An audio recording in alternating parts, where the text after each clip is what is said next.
Food vending மிஷின்னா என்ன, அது எப்படி செயல்படுது, அதோட சாதக பாதகங்கள் என்ன அப்படின்றத இந்த வீடியோவில் நம்ம விரிவாக பார்க்க போகிறோம். வாங்க வீடியோக்குள்ளே போகலாம். நான் ஏழுமலை, சர்டிஃபைட் ட்ரெயினர் மற்றும் என்டர்பிரனர்.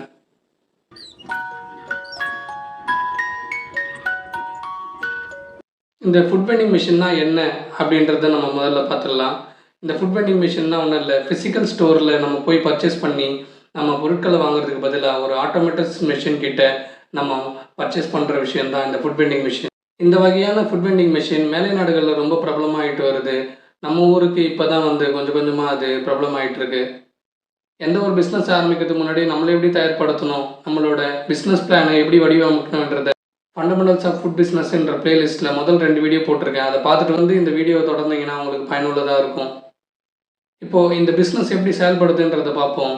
ஒரு ஃபுட் வெண்டிங் மிஷினை நம்ம பர்ச்சேஸ் பண்ணதுலேருந்து அதை எடுத்துகிட்டு போயிட்டு ஒரு நல்ல லொக்கேஷனில் போட்டு அந்த இடத்துக்கு எந்த மாதிரி ஃபுட் டிமாண்ட் இருக்குன்னு பார்த்துட்டு அதுக்கான ஃபுட் டிமாண்டை நம்ம அந்த மிஷினில் ஸ்டோர் பண்ணி வச்சோன்னா அந்த மிஷின்லேருந்து கஸ்டமர் அவங்களுக்கு தேவையான பொருட்களை அவங்க பர்ச்சேஸ் பண்ணிப்பாங்க.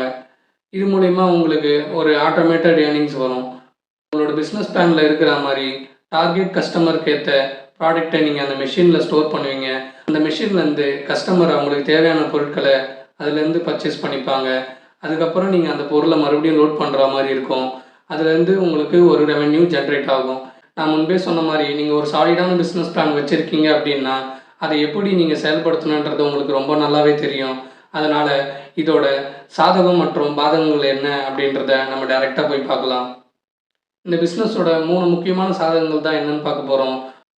முதல்ல லோ ஸ்டார்ட் அப் காஸ்ட், 2வது ஈஸி மேனேஜ்மெண்ட், 3வது ஸ்கேலபிலிட்டி. இப்போ ஃபஸ்ட் அட்வான்டேஜ் என்னென்னு பார்க்க போகிறோம். Low start up cost. இந்த ஃபுட் வெண்டிங் மிஷினை நீங்கள் ஒரு ட்ரெடிஷ்னல் அவுட்லெட்டோட கம்பேர் பண்ணும்போது இதோட ஸ்டார்ட் அப் காஸ்ட் இது ரொம்ப மினிமமாக இருக்கும். இது ஒரு மேஜர் அட்வான்டேஜ். 2வது ஈஸி மேனேஜ்மெண்ட். இந்த ஃபுட் வெண்டிங் மிஷினை ஒரு ட்ரெடிஷ்னல் அவுட்லெட்டோட கம்பேர் பண்ணும்போது நீங்கள் போயிட்டு இதை மேனேஜ் பண்ணுறது ரொம்ப ரொம்ப ஈஸியாக இருக்கும். இந்த பிஸ்னஸில் மிகச்சிறந்த ப்ரோவாக பார்க்க போகிறது இந்த ஈஸி மேனேஜ்மெண்ட் தான்.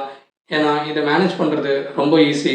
உங்களுக்கு குறைவான மேன் பவர் தேவைப்படும், ரெண்ட் கம்மியாக வரும், இபி கம்மியாக வரும். இந்த மாதிரி இதோட ஆப்ரேட்டிங் காஸ்ட் அண்ட் மிஸ்செலினஸ்லாம் ரொம்ப கம்மியாக வர்றதுனால இதை நீங்கள் மேனேஜ் பண்ணுறது ரொம்பவே ஈஸியாக இருக்கும். 3வது அட்வான்டேஜஸ் என்ன, ஸ்கேலபிலிட்டி.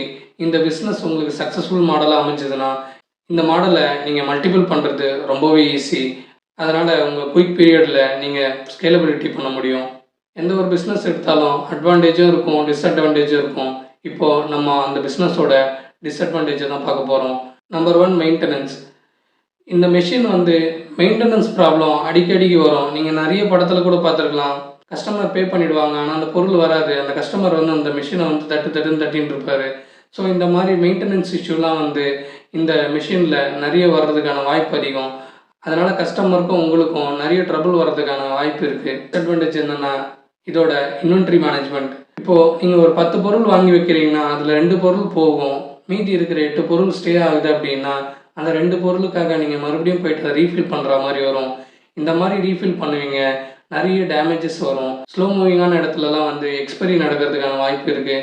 இந்த மாதிரி விஷயங்கள்னால உங்களுக்கு இந்த இன்வென்ட்ரி மேனேஜ்மெண்ட் பண்ணுறதுன்றது ரொம்ப கடினமாகவே இருக்கும். 3வது காம்படிஷன். நீங்கள் ஒரு யூனிக்கான பிஸ்னஸ் பண்ணும்போது கண்டிப்பாக உங்களுக்கு காம்படிஷன்றது கண்டிப்பாக வரதான் செய்யும்.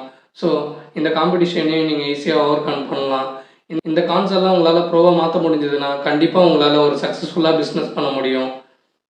இது போன்ற ஃபுட் மற்றும் பிஸ்னஸ் சார்ந்த காணொலிகளுக்கு தொடர்ந்து இணையுங்கள். நன்றி, வணக்கம்.